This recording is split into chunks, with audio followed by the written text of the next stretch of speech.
Hi friends, as you have seen already, we can square the numbers which are near 100 in an instant. But what is the logic behind it? Why are we able to do it? Let's try to understand that as well today. So first let's see an example of squaring a number, let's say 96, and you want to square it.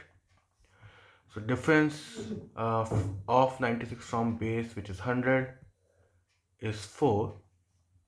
So the square will be in two parts. The right part of the square will be 4 square, which is 16, and for the first part we are just going to subtract 4 from 96 again, so that becomes 92. So the answer is 9216. But why does this work? Let's see.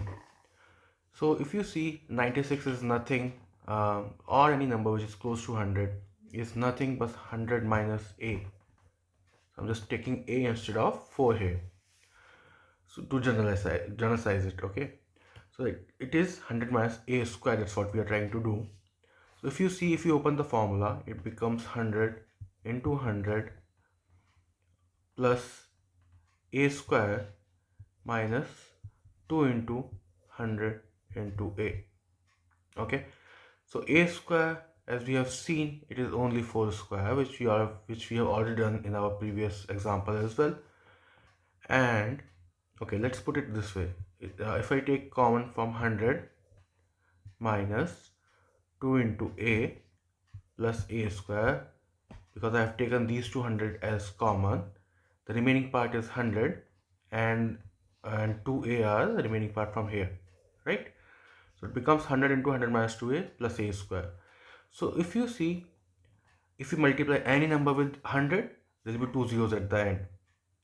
Now since we are saying this a square is here, and a square will also result in 2 digits, like in case of 4 square it resulted in 16. In case it is not 4 or it is less than 4, which will result in only one digit, we'll put a 0 in front of it. So we have to get two numbers at the end. Okay, the remaining part, how we got 92, is from this part. So as you have understood, this last part, right part is clear. So let's talk about the left part now. So 100 minus 2a, let's try to understand what is 100 minus 2a. So this is 100 minus a minus a. 100 minus a was nothing but the original number, which is in our case was 92, and a was again the same difference from the base. So I have 100 minus a was 96 in our case, and a is 4, which resulted in 92, and that is how we got the answer. So this formula or this technique that we have from Vedic Maths, it is nothing but a extension of the algebra formulas that we have learnt. So 100 minus a whole square is what we are seeing here, and it is being used simply in our Vedic Maths method.